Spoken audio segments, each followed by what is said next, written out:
Hello everyone, welcome back to my channel. और आज हम बात करेंगे बिना टाइम को वेस्ट किए सी सेट पर।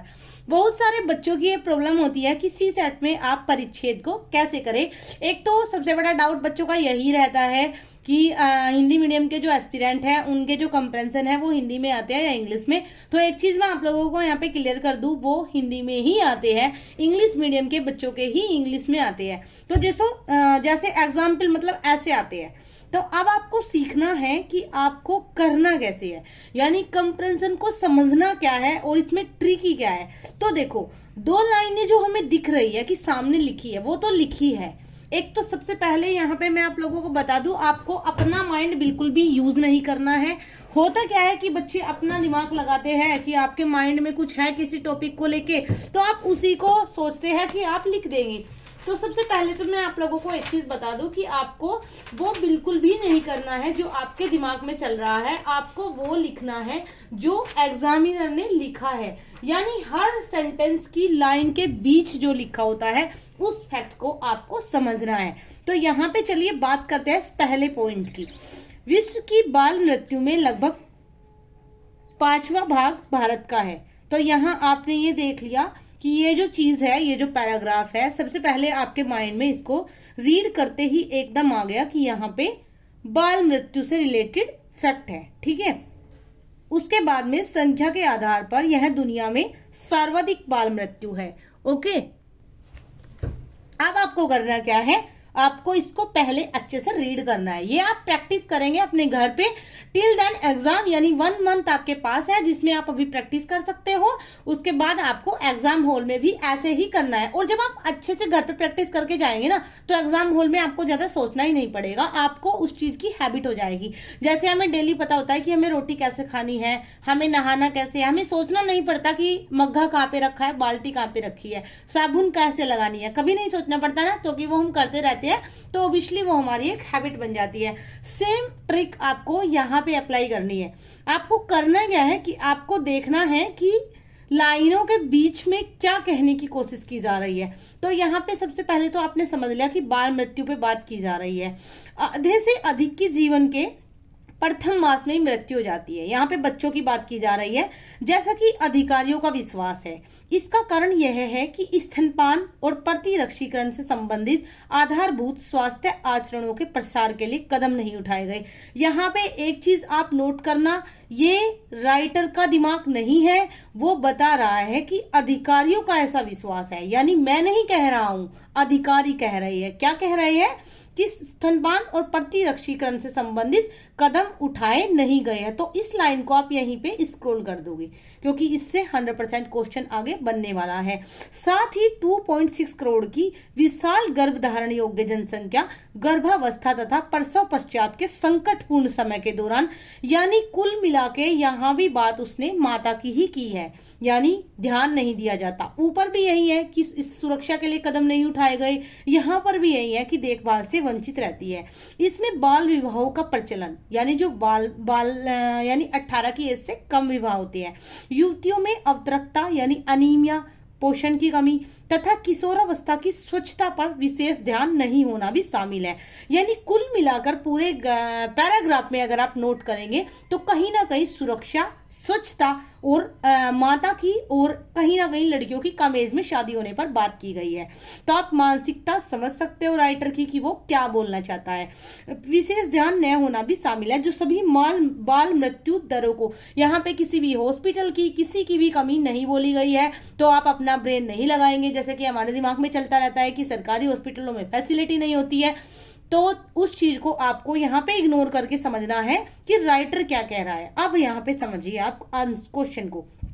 उपयुक्त परिच्छेद में कौन सा निर्णायक अनुमान निकाला जा सकता है, यानी एक अनुमान हम लगाएंगे कि इसको पढ़ के क्या लगाया जा सकता है। एंड आई थिंक कि आप लोगों को ऑप्शन पढ़ने की भी जरूरत नहीं है, हम ऑलरेडी पैराग्राफ को पढ़ते हुए ही अनुमान लगा चुके हैं, जिसका कि आंसर आप पहला देखिए। बहुत से भारतीय निरक्षर है। अब यहाँ पे निरक्षरता का कोई जिक्र नहीं किया गया। हम मानते हैं कि ये ऑप्शन भी सही है, बिल्कुल सही है। निरक्षरता कहीं ना कहीं इस चीज का एक रीजन हो सकता है, बट आपको पैराग्राफ के अकॉर्डिंग चलना है। अपना दिमाग ज्यादा चलाने की कोशिश बिल्कुल भी मत कीजिए।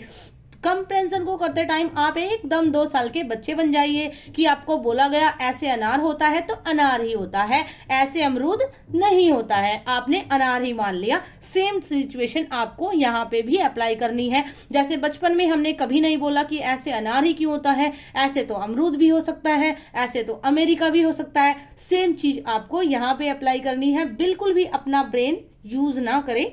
तो यहाँ पे आपने देख लिया, इसका कोई काम नहीं है। भारत की जनसंख्या अति विशाल है और केवल सरकार ही, इसका तो कोई मतलब ही नहीं होता, यानी ये तो बिल्कुल रोंग ही हो गया। अब तीसरे पे बात करते हैं। मातृ स्वास्थ्य तथा बाल स्वास्थ्य सेवाओं को एकीकृत करने और सुलभ कराने से इस समस्या को प्रभावी रूप से हल किया जा सकता है। अब आपने देखा होगा कि स्वास्थ्य की बात की गई है, माता के स्वास्थ्य की भी बात की गई है, बच्चों के स्वास्थ्य की भी बात की गई है। चलो इसको भी थोड़ी देर के लिए अभी छोड़ देते हैं। गर्भ धारण योग्य महिलाओं का पोषण बाल मृत्यु दर को प्रभावित करता है, ये भी कोई जिक्र नहीं किया गया है, तो ऑप्शन सी इसका राइट हो जाता है। वैसे मैं आपको बहुत सारे कंपैरिजन ऐसे करके दिखा सकती हूँ, बट टाइम ज्यादा हो जाएगा। और उससे पहले अभी मैं एक और दिखाऊंगी, बट उससे पहले मैं आप लोगों को एक चीज बता दूं।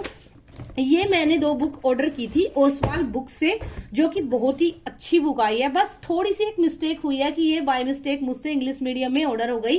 तो आप लोग देखेंगे इसमें जो एनसीईआरटी है, आप जैसे हिस्ट्री की एनसीईआरटी है, आप 6ठी से लेकर 12वीं तक की कितनी बुकें करते हैं, उसको करने की जगह आप हिस्ट्री की, ये आपकी एक कंप्लीट बुक हो गई, यानी आपको एक ही पढ़नी है। तो जैसे 4 सब्जेक्ट हो गए, हिस्ट्री, ज्योग्राफी, पॉलिटी, इकोनॉमी, चारों की एक एक ले लीजिए। और इसमें सबसे अच्छी चीज मुझे जो लगी, इसमें क्लास वाइज दिया गया है। जैसे आप अगर अलग से बुक लेते हैं तो आपके पास इतनी सारी बुकें होती है, ऑब्वियसली उनको आपको कंपाइल करने में भी प्रॉब्लम होती है और जगह जगह बिखरी पड़ी रहती है। उसकी बजाय एक ही बुक में आपको सारा कंटेंट मिल रहा है। 6ठी क्लास, 7वीं क्लास, 8वीं class, 9th, 10th, 11th and 12th। और ये बुक बहुत ही अच्छी है। मैं इसको चेंज करके हिंदी मीडियम में ऑर्डर करने वाली हूँ। इसको मुझे रिटर्न करना है, बट मुझे लगा कि जो इंग्लिश मीडियम की ऑडियंस, जो इंग्लिश मीडियम के बच्चे हैं, वो अगर चाहे तो इन बुक को प्रिफर कर सकते हैं। सेकंड जो बुक थी वो थी 28 years UPSC civil service examination. ये भी बहुत अच्छी है क्योंकि ये एकदम टॉपिक वाइज है। जैसे आप बोलते हैं ना कि आपको ट्रेंडिंग चाहिए, तो ये एकदम ट्रेंड के अकॉर्डिंग, और इसमें ना बहुत अच्छे से जो एक्सप्लेनेशन है, जैसे आप मानिए यहाँ पे इंडस वैली सिविलाइजेशन से जितने भी क्वेश्चन आए वो इन लोगों ने दिए। उसके बाद में यहाँ पे इसका इंडस वैली सिविलाइजेशन का जो क्वेश्चन थे, उनका एक एक्सप्लेनेशन जो है, अगर आप इसको भी कर लेते हैं ना, तो भी आपका इंडस वैली सिविलाइजेशन तैयार हो जाता है। एंड कंफर्म अगर ये बुक हिंदी में अवेलेबल होगी तो हिंदी में भी ऐसे ही सेम होगी, बस आपका पैटर्न चेंज होगा। तो अगर इंग्लिश मीडियम के बच्चों को ये बुक परचेज करनी है तो डिस्क्रिप्शन में मैं इनका लिंक दे दूंगी, आप उससे परचेज कर सकते हैं। और अगर हिंदी मीडियम के बच्चों के भी बुक चाहिए तो आप कमेंट बॉक्स में कमेंट करना, हम हिंदी मीडियम का भी लिंक दे देंगे। एंड हिंदी मीडियम की बुक मैं इन दोनों को चेंज करके अपने लिए ऑर्डर करने वाली हूँ। चलिए आप एक कंपैरिजन और करके देख लेते हैं, कोई और मतलब कुछ भी। इस साइड वाले मैं इसलिए नहीं कर सकती क्योंकि आपको इस साइड वाले समझ नहीं आएंगे। और ये देखिए बीच में, अब यहाँ पे चलते हैं। सरकार के लिए राज्य के स्वामित्व वाली कंपनियों को प्राय सहमति और अनदेखी से यह करने की जरूरत है कि पेट्रोल की कीमत निर्धारण को एक पारदर्शी सूत्र पर आधारित किया जाए। यानी यहाँ पर बताया जा रहा है कि सरकार को पेट्रोल की कीमत निर्धारण करनी है और उसका एक सूत्र स्थापित करना है।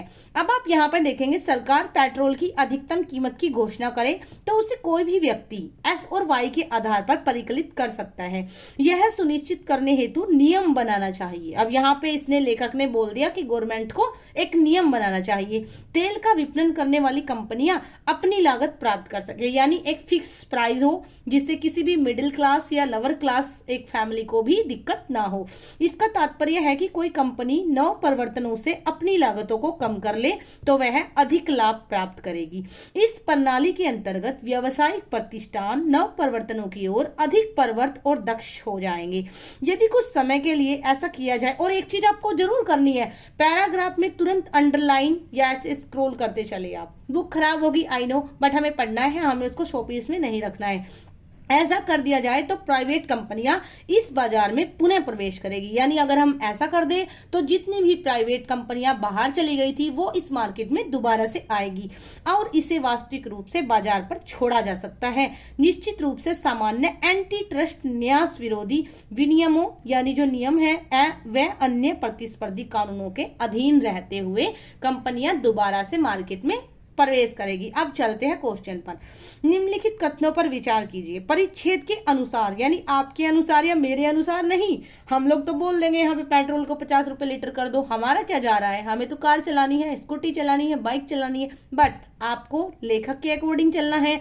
कोई तेल कंपनी और अधिक लाभ कमा सकती है यदि पेट्रोल की कीमत निर्धारण हेतु एक पारदर्शी सूत्र प्रति पखवाड़े या माह घोषित किया जाए। यानी उसने दिया है कि परिच्छेद के अनुसार ये चीज है तो ये क्या करना है आपको, इसके विक्रय को बढ़ाकर, विक्रय बढ़ाने की ऊपर कहीं भी बात नहीं हुई। नव परिवर्तनों के द्वारा, हाँ जी नव परिवर्तनों की बात जरूर बिल्कुल हुई है, ये देखिए नव परिवर्तनों की बात हुई है। लागतों में कमी करके, इसकी भी बात हुई है कि अगर वो लागतों में कमी कर दिया जाए तो दोबारा से प्राइवेट कंपनियां अंदर हो जाएगी। इसके इक्विटी शेयरों को ऊंची कीमतों पर, इक्विटी शेयर जैसा तो कोई वर्ड भी इसमें नहीं आया। तो कुल मिला के बात है कि आपका ऑप्शन भी सही हो जाता है। एंड आई थिंक जब आप ऐसे अच्छे से 30, 40, 50 कंपेरिजन की प्रैक्टिस करके एग्जाम हॉल में जाएंगे तो आई एम श्योर कि सी सेट आपके लिए इजी हो जाएगा। And now thanks for watching, keep supporting, keep loving. मेरी काफ़ी सारी एनर्जी इसमें जा चुकी है क्योंकि अगर हम खुद ही स्टडी करते हैं तो थोड़ा स्लोली करते हैं, आराम से करते हैं, बट आप लोगों को समझाने में थोड़ी सी एनर्जी जाती है। तो अभी थोड़ा मैं उठ के एक कप चाय पी लूँ, फ्रेश हो जाऊँ एंड अगेन अपनी प्रिपरेशन करूँ। एंड आप सब भी अच्छे से प्रिपरेशन कीजिए। बाय।